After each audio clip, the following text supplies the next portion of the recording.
Imagine commanding 9 immortal kings who have surrendered their very souls for power. Picture having a fortress so impregnable that it took divine intervention to destroy it. Envision armies so vast they could darken entire horizons. This was the reality of Sauron's dominion, a mastery of corruption and control that, while learned from Morgoth, evolved into something uniquely terrifying. Where Morgoth ruled through raw destruction, Sauron perfected the art of domination through seduction, manipulation, and the systematic exploitation of mortal desires.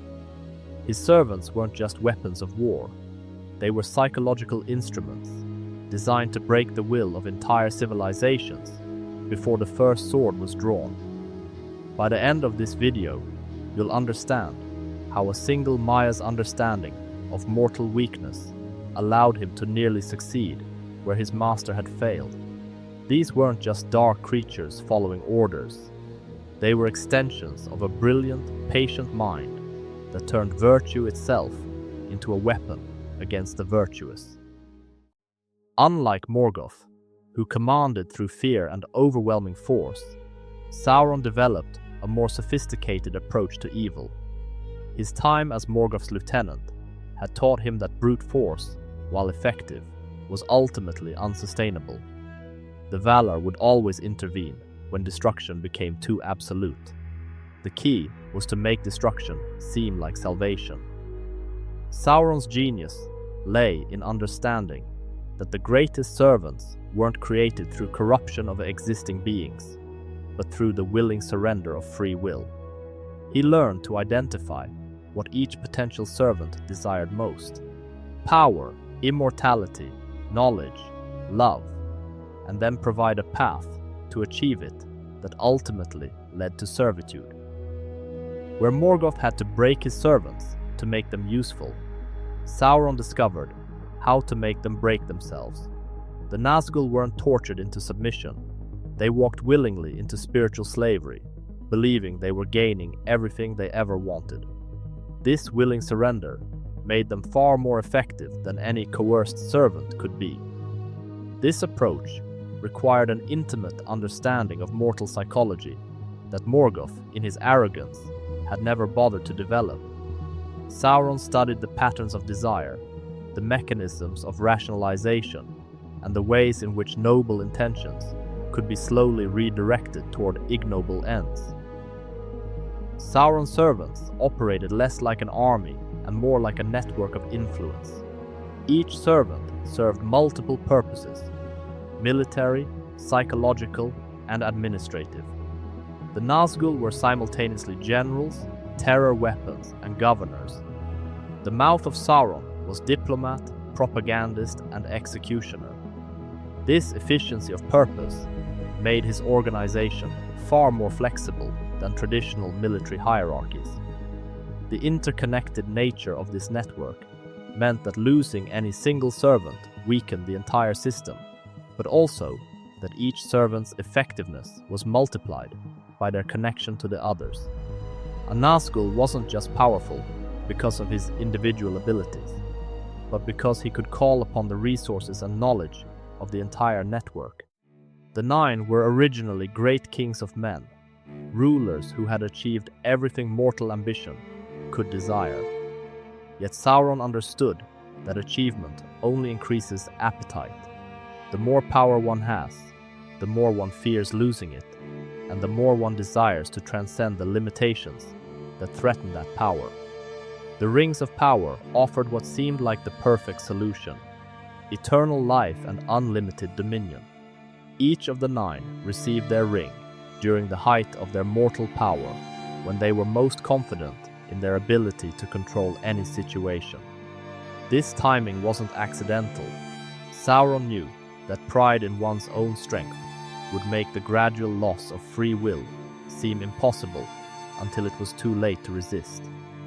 Among the 9, the Witch King stood supreme, his fall having been the most complete, and his transformation the most terrifying.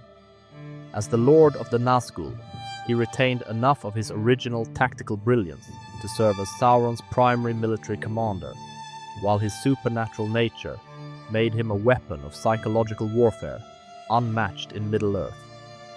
The Witch King's campaign against Arnor demonstrated Sauron's evolved understanding of conquest. Rather than simply overwhelming the kingdom with force, the Witch King systematically destroyed its political structure, turned its people against each other, and created conditions where surrender seemed preferable to continued resistance. The kingdom fell not in a single battle, but through a slow hemorrhaging of hope and unity. While the Witch King commanded in the west, Camul the Easterling and his fellow Nazgul maintained Sauron's dominion over the vast territories of Rhûn and Harad. These servants demonstrated Sauron's global reach and his ability to adapt his methods to different cultures and societies. The Eastern Nazgul operated more subtly than their Western counterpart, working through existing power structures rather than overthrowing them. Kings and priests, who thought they were serving their own gods and nations, were actually serving Sauron, their policies and decisions guided by whispers from servants who could appear as trusted advisors or divine messengers. What made the Nazgul particularly effective was that their corruption was gradual and seemed beneficial for most of the process. The rings granted their bearers exactly what they had been promised: extended life, enhanced power, and dominion over their enemies. It was only slowly that the bearers realized they were no longer making their own decisions. This gradual enslavement created servants who retained their intelligence and initiative while being utterly unable to act against Sauron's interests. They could adapt to changing circumstances, make tactical decisions, and even feel genuine emotions. But all of these capabilities were automatically directed towards serving their master's will. The Nazgul's greatest weapon wasn't their swords or their fell beasts, but the existential horror they represented. They were living proof that death might not be the worst fate that could befall a person. Their very existence challenged the fundamental assumptions that allowed people to function in the world, that death provided release, that some things were worth dying for, and that individual will ultimately matter. This psychological impact was carefully cultivated and maintained. The Nazgul would often spare survivors specifically to spread tales of their encounters, ensuring that fear of the ring wraiths would precede them wherever they went. Entire armies would break at the sound of their cries, not because of cowardice, but because the human mind simply couldn't process the wrongness of their existence. The organization of the Nazgul reflected Sauron's sophisticated understanding of leadership and control. The Witch King commanded absolute authority over the others, but each of the 9 retained specific areas of expertise and responsibility. This prevented any single point of failure, while ensuring that Sauron's will was transmitted efficiently through the hierarchy. The relationship between the 9 was neither friendship nor mere military cooperation, but something more akin to the connection between parts of a single organism. They could communicate without words, coordinate actions across vast distances, and respond to threats with perfect unity of purpose. The Mouth of Sauron represented perhaps the most sophisticated example of Sauron's approach to corruption. Unlike the Nazgul, who had been great kings before their fall, the Mouth had likely been a servant from the beginning, someone who had chosen to surrender his identity so completely that even his original name was forgotten. This willing self-annihilation made the Mouth the perfect ambassador for Sauron's will. He could negotiate with perfect understanding of his master's desires, while presenting arguments that seemed reasonable and even beneficial to his listeners. His corruption was so complete that he had become a pure expression of Sauron's will in human form.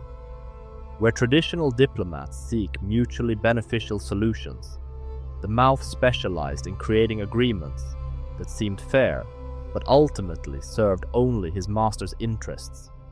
He understood how to identify what negotiators truly wanted, and then craft proposals that gave them the appearance of success, while actually advancing Sauron's goals. His negotiations with the leaders of Gondor and Rohan demonstrated this technique perfectly.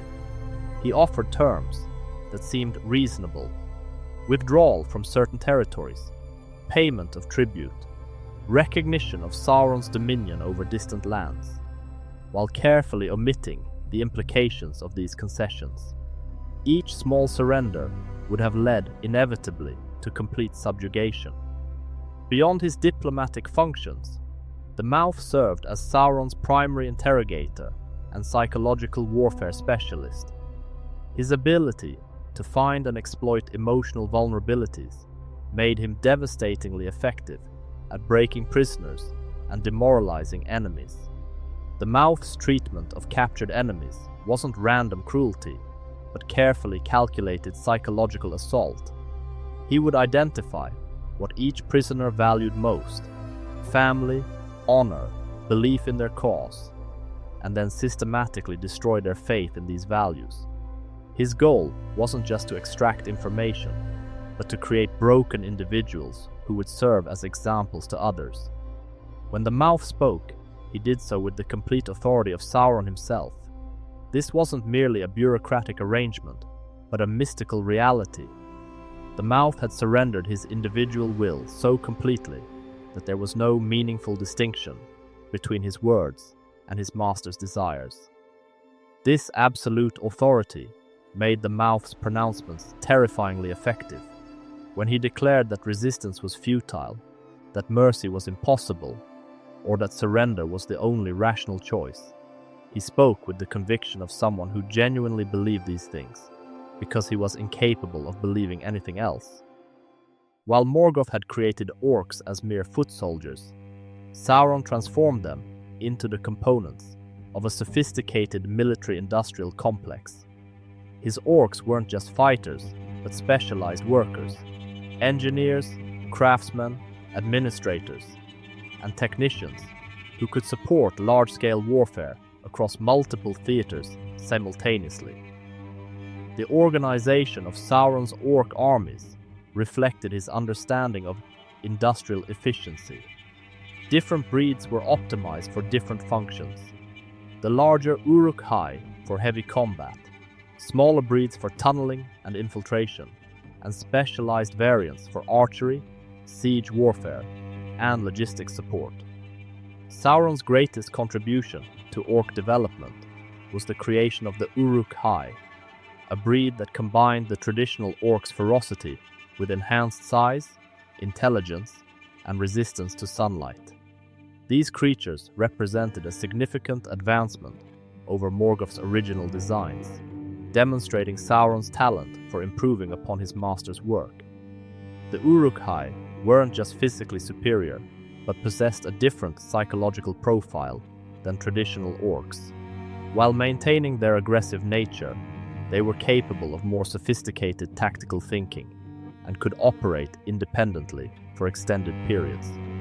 This made them ideal for special operations and leadership roles within larger orc forces.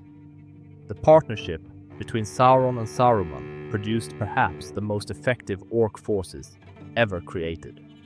Saruman's scientific approach to breeding, combined with his industrial capacity, allowed for the mass production of Uruk-hai, while Sauron's knowledge ensured they remained loyal and effective.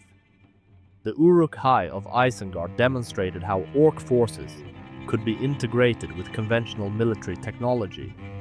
These creatures could operate complex machinery, maintain sophisticated fortifications, and coordinate with human allies, capabilities that traditional orcs had never possessed. Sauron's genius in managing orc forces lay in his understanding that disposable servants could be motivated through fear, competition, and the promise of violence, rather than traditional loyalty or reward. Orcs served effectively not because they loved their master, but because they feared him more than they feared death.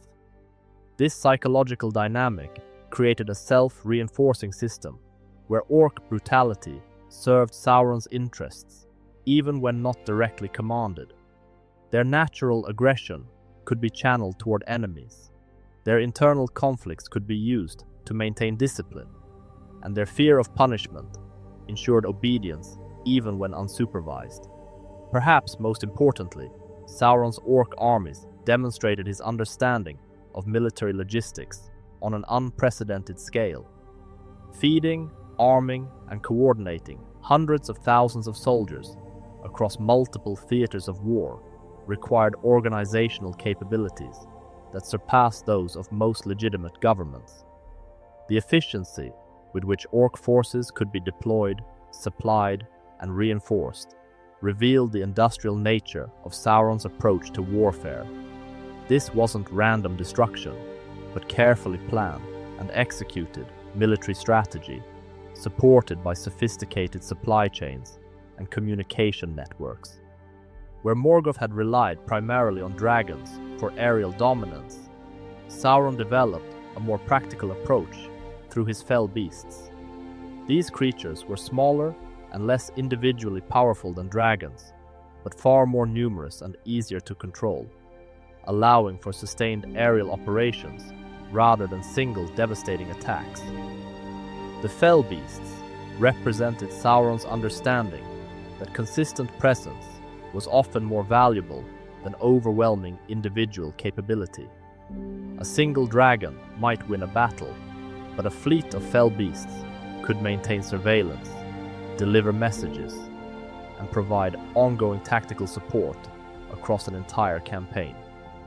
The pairing of fell beasts with the Nazgul created perhaps the most effective combination of mobility and terror in Middle-earth's history. The Wraiths' psychological impact was magnified by their ability to appear anywhere without warning, while the fell beasts' aerial capabilities allowed the Nazgul to coordinate operations across vast distances.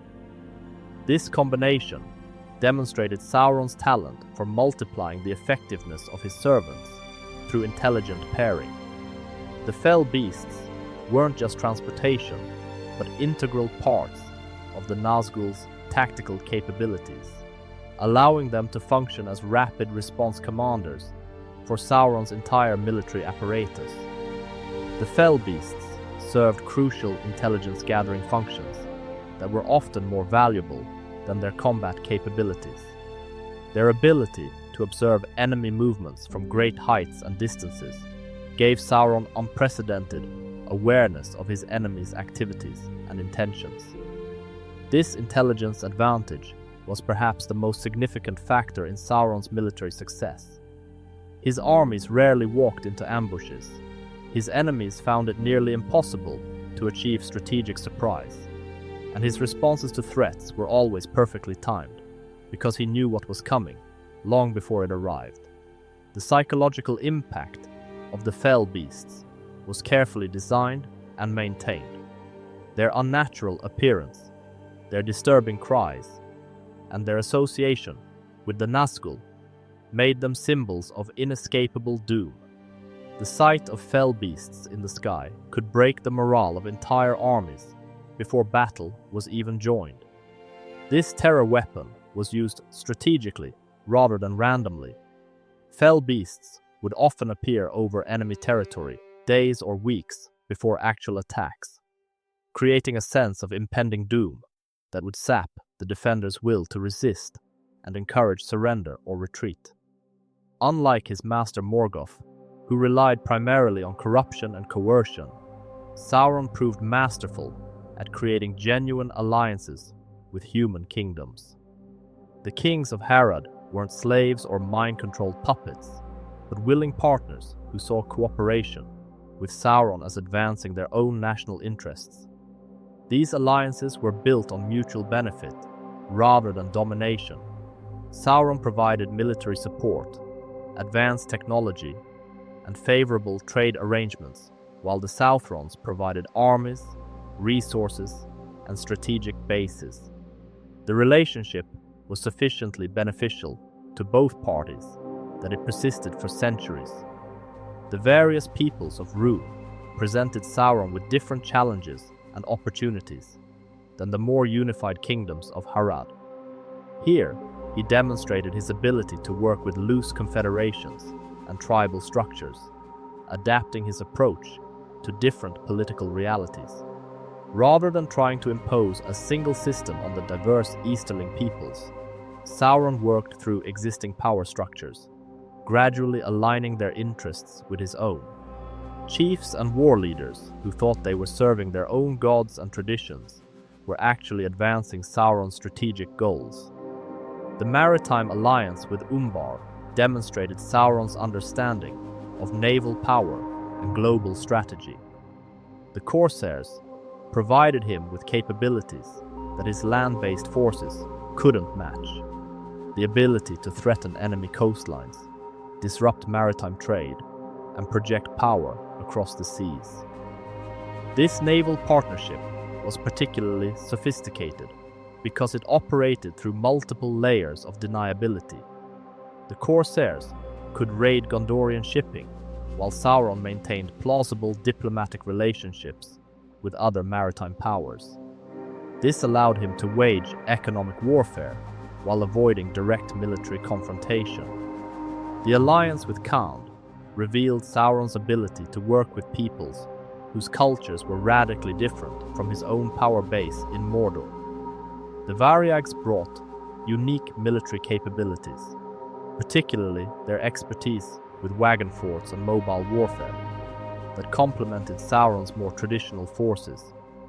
The integration of Variag tactics with Sauron's strategic planning created hybrid military formations that were far more effective than either force could have been independently. This demonstrated Sauron's willingness to learn from his allies rather than simply using them as expendable resources. What made these alliances particularly effective was how they were integrated into a broader diplomatic network that served Sauron's interests across multiple theaters simultaneously. Intelligence gathered in Harad could influence operations in Rhûn, while military successes in the east could provide leverage for negotiations in the south. This global perspective allowed Sauron to coordinate activities across vast distances and multiple cultures in ways that would have been impossible for more conventional rulers. His network of alliances functioned almost like a primitive version of modern international relations, with Sauron serving as the central coordinating authority. Beyond his military servants, Sauron commanded a vast network of engineers, craftsmen, and administrators who maintained the industrial infrastructure that supported his war machine. These servants, while less dramatic than the Nazgul or fell beasts, were arguably more crucial to his overall success. The forges of Mount Doom didn't operate themselves, and the vast armies of Mordor required constant supplies of weapons, armor, food, and equipment. The efficient operation of this industrial complex required skilled managers who could coordinate complex logistics chains and maintain quality control across massive production runs. Sauron's most sophisticated servants were perhaps the elven smiths of Eregion, who helped create the Rings of Power. These weren't corrupted slaves, but willing collaborators who genuinely believed they were working toward beneficial goals: the preservation of beauty, the enhancement of healing arts, and the protection of what they loved most. The seduction of the elven smiths demonstrated Sauron's ultimate skill, the ability to make evil seem not just reasonable, but noble. These craftsmen weren't motivated by greed or fear, but by their highest aspirations, making their corruption all the more complete and tragic. The massive fortress of Barad-dûr required a sophisticated bureaucracy to function effectively. Sauron's administrative servants managed everything from supply logistics to intelligence coordination, military communications, to diplomatic correspondence. These servants were chosen for competence rather than corruption, though they served evil ends through their efficiency. The effectiveness of this administrative apparatus was crucial to Sauron's ability to coordinate activities across multiple theaters of war simultaneously. Without skilled administrators to manage information flow and resource allocation, his global strategy would have collapsed under its own complexity. Perhaps most importantly, Sauron understood that military power required economic foundation. His industrial servants weren't just producing weapons, but managing entire economies, coordinating trade with allied nations, managing resource extraction from conquered territories, and maintaining the economic relationships that funded his military apparatus. This economic sophistication distinguished Sauron from other Dark Lords who relied primarily on plunder and tribute. His empire could sustain itself indefinitely because it was based on productive capacity rather than mere extraction, making it far more dangerous to his enemies than a simple military threat.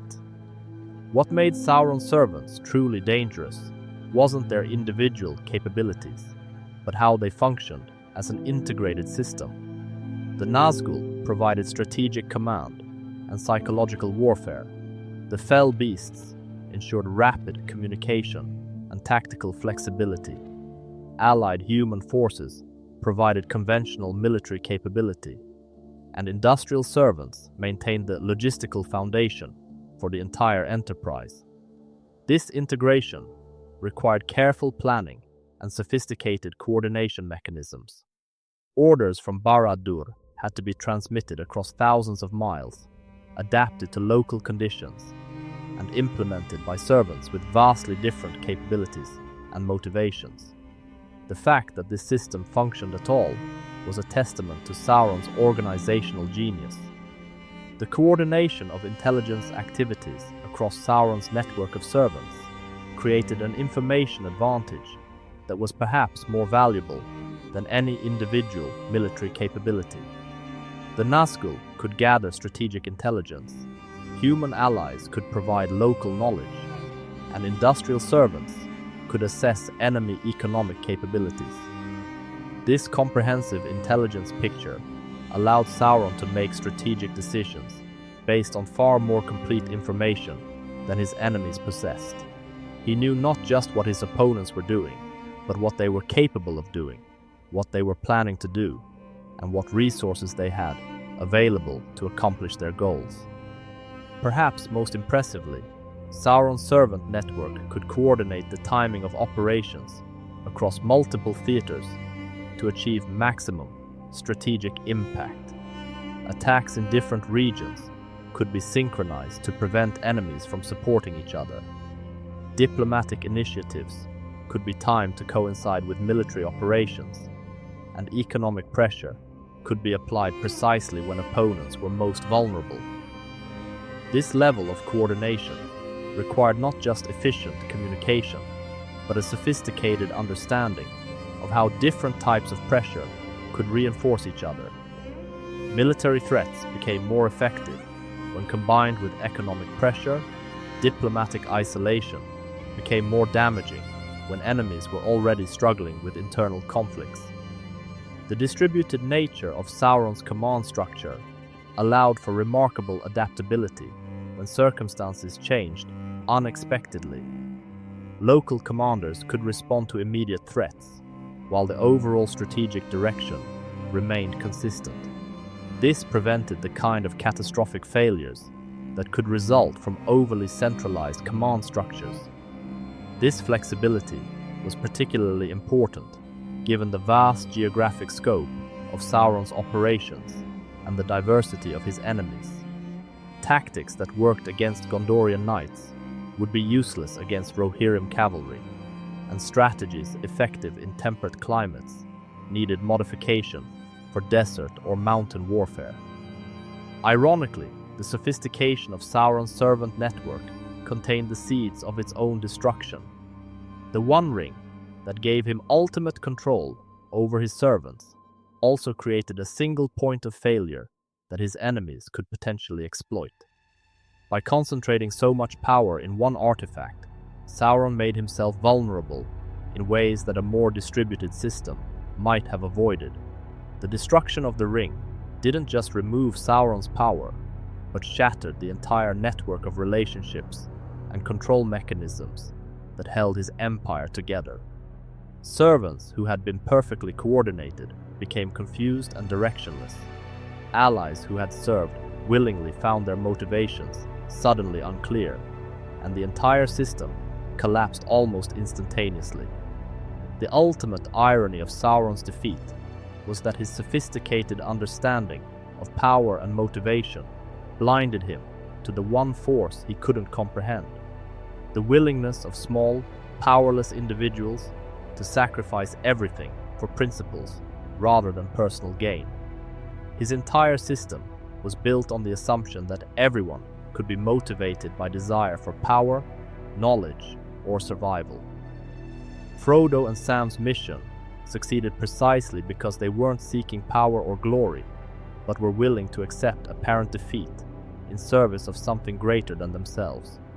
This kind of motivation was so foreign to Sauron's worldview that he literally couldn't perceive it until it was too late.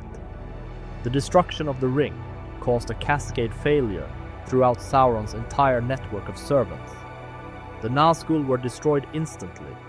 Fell beasts fled in terror, orc armies collapsed into chaos, and human allies found themselves suddenly questioning why they had ever thought cooperation with Mordor was a good idea.